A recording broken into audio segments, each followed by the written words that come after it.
What's up, everybody? Welcome to another edition of Trilogy Faceoff. This is the 4th episode. And for the very first time, we're going to do two franchises against each other. The Laurie trilogy, that's Halloween 1, 2, and H2O, against the Nancy trilogy, Nightmare 1, 3, and New Nightmare. So let's do this!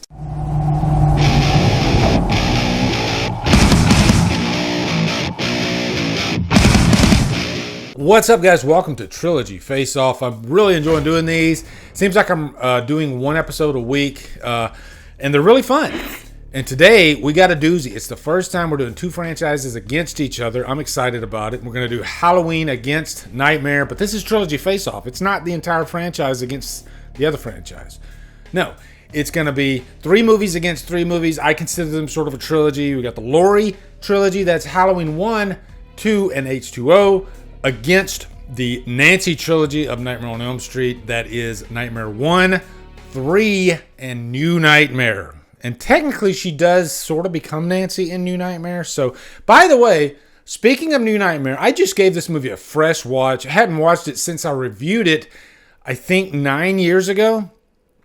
And you know what? I have some updated thoughts on that movie. I will be doing a full New Nightmare revisited. Looking forward to doing that, and I'm kind of wanting to watch Dylan's New Nightmare again after watching New Nightmare. So before we get started, be sure to check out the playlist. I've created a playlist for Trilogy Faceoff. Gonna be doing these probably once a week. A lot of times I get ideas from you guys. I kind of came up with this one on my own, but yeah, check out the playlist. Subscribe to the second channel if you want to. That's where all these are gonna be, and I'm having a really good time with these, actually. But real quick, if you're new to Trilogy Faceoff, I'm going to start you off with a ranking. I'm going to rank all 6 movies, but then after that, we're not done.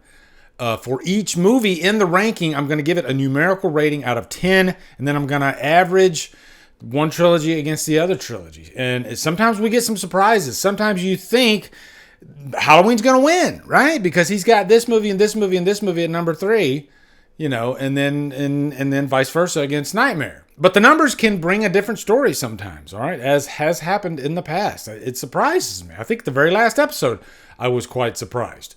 So I know the answer now. I did it before I did this one, and I am surprised. I am really surprised, and you will be too. Maybe. We'll see. Oh, and by the way, guys, as always, I like to give you guys a shout out during this. This was a pretty, I wouldn't say heated, but a lot of different opinions, and there were quite a few people who were like, I don't know my answer on this because it's that close. And then, of course, you always get people, this trilogy by a mile or this trilogy by a mile, not even close, you know. Today we'll go with Killer Flicks. Got quite a few responses from Killer Flicks. First off, Jeff Neal Johnson, Laurie trilogy. This was a tough decision. See, there you go. Ian Button says, easily the Nancy trilogy for me. Love all 3 of these movies, whereas I don't enjoy Halloween 2 as much as I used to. And never been a big fan of H2O. Yeah. Ebert Don, he says, I hate to choose, but going Nancy trilogy, but I love both. So, yeah, you can see there we had a wide range of opinions on this. And thank you so much, guys, for chiming in and giving your opinions on these. That's part of what makes this series fun, right? So, anyway, back to the video. But anyway, let's get it started with the ranking. I'm going to start you off. Number 6 is going to be, don't even need to look at my notes, Halloween H2O. If you're familiar with my channel, you know the issues I constantly have with this movie. But having said that, I do have a decent time watching the movie every time I watch it. But I guess I would just call this the CW Halloween movie. It came out at that time. We were having a very similar formula in these movies at the time, right after Scream. And there's some good to that, and there's some bad to that, I think. And I think for certain franchises, maybe it doesn't marry up as well. There are people that absolutely love Halloween H2O. Don't get me wrong, okay? I'm not one of those people. I have a decent time with it, but I got some major problems with the mask of the movie. The Myers in general, don't like him at all in this. Especially with you can really notice all 4 different masks along the way, which is weird. But I love Laurie Strode in this. I will say this is a really strong performance by Jamie Lee Curtis, and probably it might be my favorite besides the first movie of her performances out of the entire franchise. So I got to give it that, but there's just some other stuff that weighs it down for me. I don't like the look of the movie. Compared to the look of the original movie, I don't like the score. You know, I could go on and on. I've done a, check out my Revisited for Halloween H2O. I definitely go deep into my reasoning for that. Okay, number 5, I'm going to go New Nightmare. But having said that, and I'm going to go deep into detail on the Revisited that I'm about to record after this, but I'll say right now, I like this movie a whole lot more after this next watch. It's not my second watch because I've seen it a few times even before I reviewed it, but funny enough, I always called this the H2O of the Nightmare franchise. And I don't think I'm completely wrong on that. It does have a little bit of that vibe. It did come out in the 90s. It definitely has a 90s feel to it. But I think I overlooked how ambitious the story is and bringing Freddy back in a big way, getting rid of the comedy bullshit. There's some fun moments with Freddy. Don't get me wrong, especially in Dream Warriors. But they went too far after Dream Warriors, I think. And it got ridiculously silly by the time you got to Freddy's Dead. And boy, this was refreshing. This is definitely one of the better Nightmare movies, actually. So I'm putting it at number 5, but I give it a really good rating. So, I like all these movies from here on, pretty much. So be sure to check out my Revisited on the main channel once that's up. It should be up sometime this week, a few days after this video. Number 4 is Halloween 2, directed by Rick Rosenthal.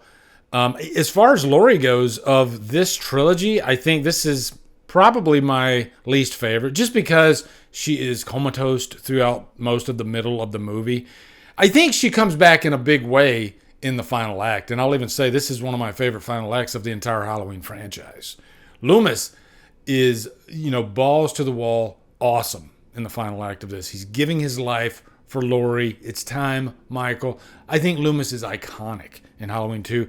As far as the look, and I'll give a shout out to Brandon Tabato. He brought this up in one of his videos. There's something about the look and the feel of Halloween 2 from 81. I don't know what it is. You can kind of compare it to like maybe that Universal, like Jaws, especially like Jaws 2 type look. I think you know what I'm talking about. It's just got a gritty feel to it, And there is this undercurrent of just creepiness. There's a really creepy vibe to this movie and Myers himself, and I think it gives it a huge leg up, and I think it makes it a great sequel. This could have been one of the greatest sequels, horror-wise, of all time, if they would have tightened up the middle of the movie. I think that's the problem, because it starts off really strong, and boy, does it end really strong. That final chase is so freaking pulse-pounding. Carpenter and mostly Alan Howarth, because Carpenter pretty much just gave Alan Howarth, here, original score, make it what you want. And it's great. It's really great. And I love Myers in this movie, too.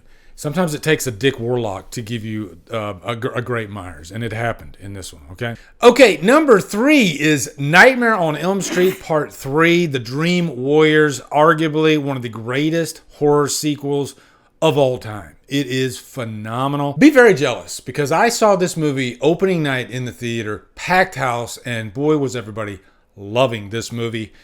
Just, I think a big part of why this movie is so great is the characters. And I know that's very cliche to say, but I mean, this one really packs a punch with the Dream Warriors. Every single one of these characters, I wouldn't say every one, but I would say at least half of these characters, they could have had like their own like final guy or final girl in a horror movie. They're that strong of characters, especially like Tara, what a rush. I loved her. And I could totally see her carrying her own movie, which, by the way, she did in Bad Dreams, which is very similar to this movie. But this is one of those few horror sequels that has all the ingredients that you need for a great sequel, and then it actually adds a few more things. And there are very, very few to this caliber, still to this day. This is an anomaly. This is kind of a unicorn of a sequel. They only happen like once in a blue moon. This is kind of like Aliens, I guess. It's that good. Okay, number 2, I'm going to go Nightmare on Elm Street, and I have a little bit of personal bias on that, given my favorite franchise is Halloween. But man, I can't take anything away from the first Nightmare on Elm Street. Wes Craven, rest in peace. what he brought us in the first Nightmare, I think it works so well because there's a bit of personal truth to it. There was this like guy when Wes was growing up by the name of Fred Krueger, I think, and he literally scared him, and he took that aspect of his life and turned it into a horror movie, and also just the aspect of dreams, because I guess before Nightmare there hadn't been too many horror movies based around dreams and having like a boogeyman in your dreams and really capitalizing on that. So you had this awesome idea, and then creating Freddy Krueger, Robert Englund's performance, the look of Freddy Krueger. It's a recipe. If you think about the first movie, it's more about Robert Englund's movements than his acting, because he doesn't really have to say that much in the first movie. And I think that's why he is probably the scariest in the first movie. I'd say the scariest is the second movie, again, for those reasons. But I think he has some really cool lines, maybe better lines in that one. Really, as far as lines go for Freddy, the first movie, it's not really about that. It's more about just the idea. And then, Heather Langenkamp as Nancy in it, I think cemented herself as one of the best final girls out there, still to this day. I had the pleasure of meeting Heather at a horror convention a couple years ago, and she was just absolutely a sweetheart. And she's so happy to talk to the fans about why Nancy is such a great final girl. There's a reason Freddy Krueger is on the Mount Rushmore. And that's because of the first movie. I think if he wasn't as strong of a character in the first movie, then maybe we wouldn't be here.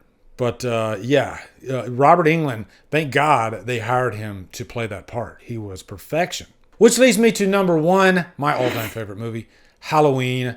I think a big part of why I love Halloween so much is Carpenter's direction. Carpenter just has a way of filming a scene that it feels easy and simplistic, but yet there's something there, something mystical, something supernatural, like in and of itself, about the way he filmed movies back then. Taking a basic idea of a boogeyman and giving him just a blank slate. No reasoning. You all know the line from Loomis. Blank, pale, emotionless face and the blackest eyes, the devil's eyes. And really that line was what hooked me. I think that was the moment I became such a fanatic of this movie. When I heard Loomis give that speech, when I was old enough to really soak it in, man, it hit me hard, and I became obsessed with this killer. And if you didn't have Loomis in that movie to really spell out, what makes Myers so dangerous and so creepy, then, I don't think it would have sent it home as much. But, I think that's why I always say you have to have Loomis with Myers. You have to have an Ahab with the whale. And I can't stress enough, because I'm such a music guy, the score in really the first movie of Halloween. I constantly think about that score, almost, at least maybe once a week. And I always think, maybe it's because I'm watching another movie and the score is just not really that strong. And automatically I go to John Carpenter's Halloween, and I can't help but think, wow, man, how do you make a score that is that strong, right? It's such an amazing and simple score to this day. And when you hear it, every time you hear it, you do get chills, And I think oftentimes we get tired of Halloween, and we take it for granted because it's kind of shoved in our face, especially these days. But just put yourself in a dark room, close your eyes, turn that score on in a really good sound system. I guarantee you'll get chills. There's just something about that score in the first movie, Again, a perfect recipe. So now I've given you the ranking, but we're not done yet. Now I got to tell you the final score, all right? And so, not going to waste your time. If you look on the screen right here, I've already tabulated my score out of 10 for each of these movies. And before I did this, I had no idea. It could have been Halloween. It could have been Nightmare. But as you can see, Nightmare wins, and it's a pretty close race. But, I think if I didn't watch New Nightmare again this last time, I think it would have been a lot closer, and I think maybe Halloween would have won. But I enjoyed New Nightmare so much this go round that I think that's what kicked it over. And the Nancy trilogy, it's a perfect trilogy, Whereas the Laurie trilogy, I think it's really strong in the first 2 movies, and then H2O for me, it falls off. It falls off quite a bit, and I think Laurie Strode as a character, as great as she is in H2O, she can't hold up the faults of the movie.